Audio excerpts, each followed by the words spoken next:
Hola queridos estudiantes, hoy nos encontramos en la asignatura de matemáticas junto al profesor Edgardo.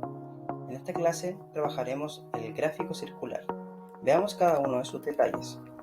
Entonces, ¿qué trabajaremos? Primero veremos el gráfico circular y segundo, cómo leer e interpretar un gráfico circular. Vamos por lo primero, el gráfico circular.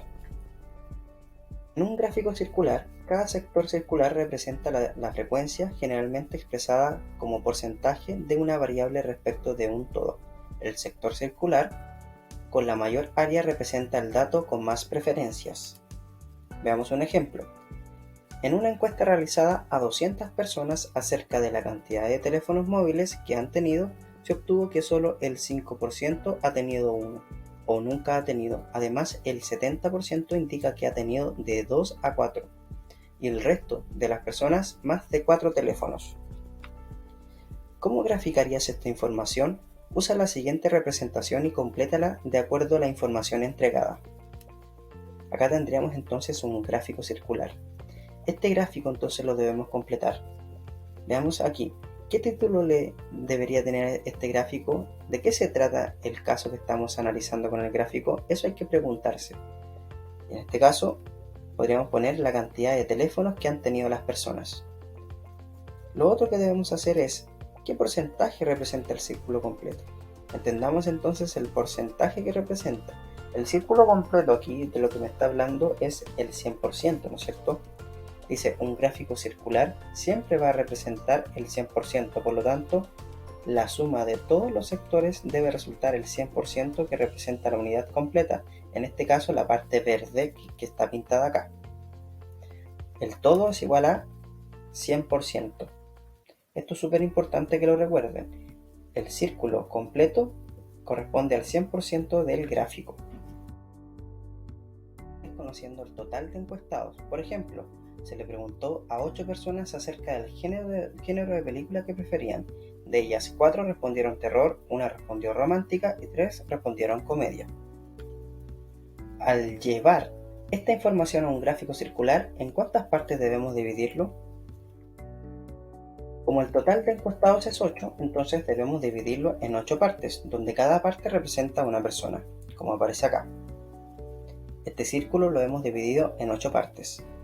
Luego pintamos las partes de color de acuerdo a las selecciones realizadas, siendo por ejemplo 4 personas que dijeron que preferían las películas de terror, entonces las pintamos.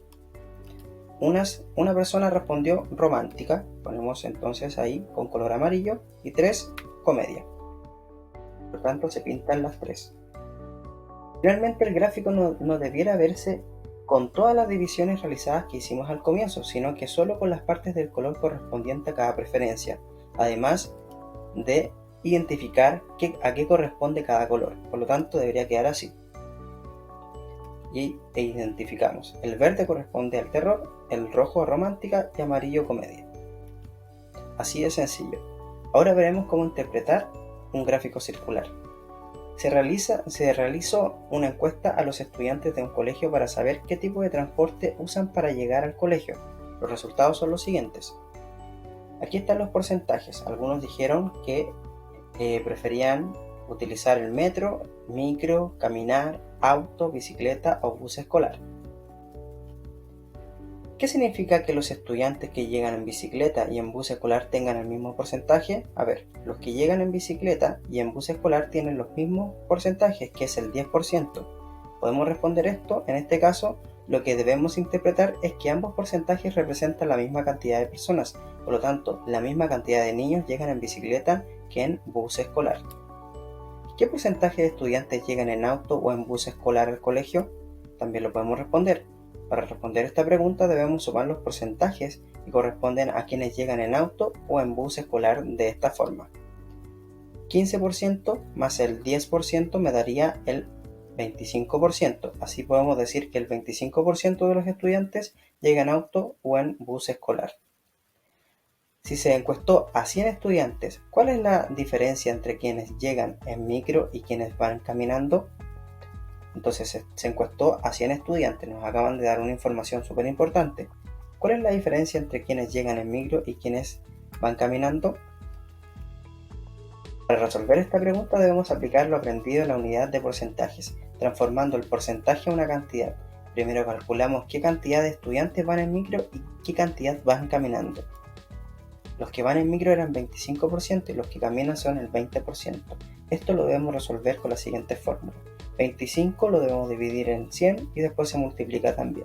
Esto nos daría 0,25 y esto nos daría, al multiplicarlo por 100, 25. Hacemos lo mismo con la parte de abajo. Luego calculamos la diferencia. En este caso la diferencia significa la resta, que sería 25 menos 20, la diferencia sería 5. Por lo tanto, hay 5 estudiantes más que llegan al micro que caminando. Y esta sería la respuesta final. Buen trabajo, estudiantes. Estos son los gráficos circulares. Espero que les vaya excelente y nos vemos en la próxima entrega.